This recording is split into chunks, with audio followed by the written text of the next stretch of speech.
તમને અને મને બાપુ માણસનો અવતાર મળ્યો છે ને, હું તો એમ કહું મોજ કરો, કાંઈ કરવાની જરૂર નથી.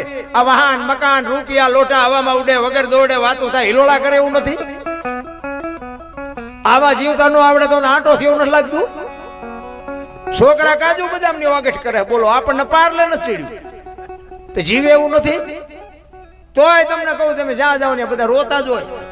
એક પાસે જાય કે છૂટા ખૂટી રહ્યા ધાબુ ભરવું, બીજા પાસે જાવ કે ડોબું વિયાણું દોવા નથી દેતું, બીજા પાસે જાવ કે છોકરાને વહુ વેવાય તેડી ગયા મોકલતા નથી, બીજા પાસે જાવ કે છોકરાને કે પોલીસ વાળા લઈ ગયા જામીન ચડતા નથી. આપણે એમ આખી દુનિયા હારી રોવે જ છે, આપણે ક્યાં રોવું?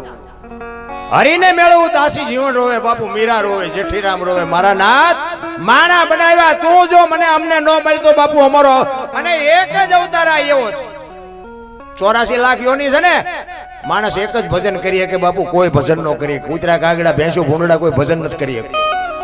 ભજન કરવા માટેનો તમે જો મહાપુરુષો કહે છે 5 તત્વ માણસને આપ્યા, બીજા કોઈ જીવને 5 તત્વ નથી. 5 તત્વ હું કામ આપ્યા? કોકના બૂસ મારવા? 5 તત્વ બાપુ માણસને ભજન કર. ભેંસું હોય ને આપણું ઢોરું હોય ને બાપુ, એ આપણી ડેલી આવે, બીજાને ડેલી આપણું ઢોર નથી જાતું. પણ ગમે એવું ખાનદાન ઢોર હોય ને તો એને બાંધવું પડે. શું કામ? એને હાન છે, ભાન નથી. તમારા બનાવેલા રોટલા ખાઈ જાય. તમને બધી ભાન આપી છે, તમે ઊંધા હેલા જાઓ.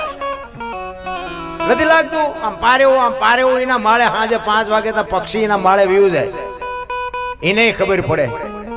અને આપણી જનેતા જેટલો આપણને પ્રેમ કરે ને, આપણી માં જેટલો આપણને પ્રેમ કરે ને, તમામ જીવ બાપુ એના બચ્ચા એટલો જ પ્રેમ કરે છે. પણ કોઈના કુટુંબ નથી. કુટુંબ ને પરિવાર ને બધું આપણે ખુશ કરી છે બધી.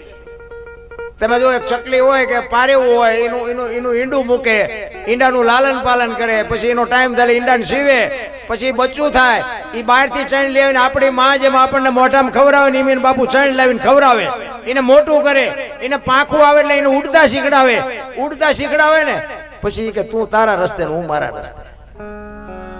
આ કાગડા ને કૂતરા ને ભૂંડડા ને કોઈએ કીધું આ મારી હાળી છે ને મારો હાડું છે ને મારી હાવું છે ને કોઈ કુટુંબ ના કોઈ લફરા છે? કોર્ટમાં જવું છે ને વકીલ પાસે જવું છે ને સન્માન ન કર્યું ને પ્રોગ્રામમાં જવું છે ને લગ્ન કરવા છે ને છોકરો પરણાવો ને ધાબુ ભરવું ને વાડી લેવી ટ્રેક્ટર લેવું, કાંઈ લોહી ઉકાળા છે? હા જે આમ તમે જુઓ તો કૂતરા આપણે વાળું કરીને નીકળે બજારમાં ઘસઘસાટ હોતા, આપણે એમ જો આપણે જેવું આ બધું આમને જોવે, ખાવાનું પીવાનું ટાઈટ તડકો બધું, પણ હોતા ઘસઘસાટ. માણા હેઠો જ નથી બેસતો, બોલો રાત નથી. આપણે એમ થાય કૂતરાને સારું છે, નથી લાગતું? આપણે શાંતિ નથી. શાંતિ જો મળી જાય તો આપણે બાપુ કાંઈ કોઈની માથે વજન તો છે જ નહીં, લઈને ફરે ને કે આપણે માના ઉદરમાં હોય ને માએ બધી તૈયારી કરી રાખી, ઘોડિયા ને ખોયા ને ગોદડા ને બધું માને ખબર જ હોય કે મને ભગવાન સંતાન આપશે, બધી તૈયારી કરેલી જ હોય.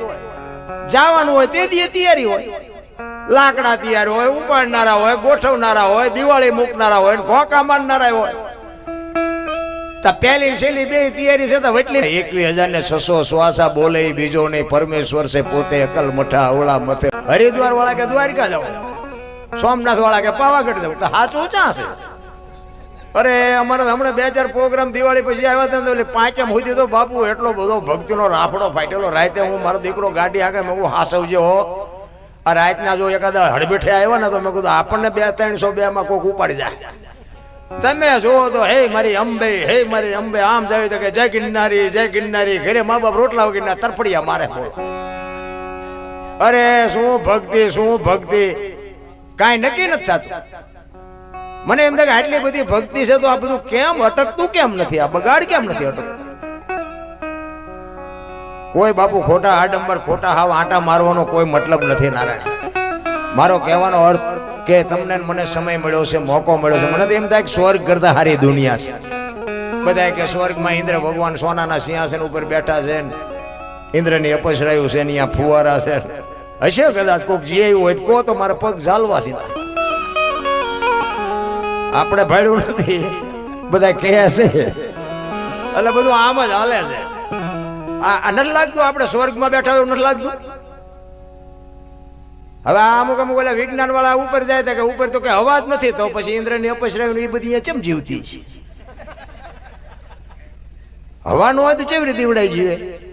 અને આપણે અહીંયા શું સ્વર્ગમાં જઈને કામ છે? અહીંયા હવા જ નથી તો મરી ન જાય તો અહીંયા કાંઈ ઘટે છે? અરે બાબુ આય કરતા આય સારું છે. મેં 20-22 વર્ષ ખટારો આંકો હિન્દુસ્તાન આખું રખડી આવ્યો, કાંઈ વાતમાં છે એની કાંઈ. એ આપણી જ એક ધરતી એવી છે. રામદેવજી બાપા ક્યાં જન્મ્યા ને ક્યાં વિયા આવ્યા, કૃષ્ણ પરમાત્મા ક્યાં જન્મ્યા ને ક્યાં વિયા આવ્યા, મીરાબાઈ ક્યાં જન્મ્યા ને ક્યાં વિયા આવ્યા. આથી દુનિયા બાપુ ક્યાંય આથી હારી છે નહીં.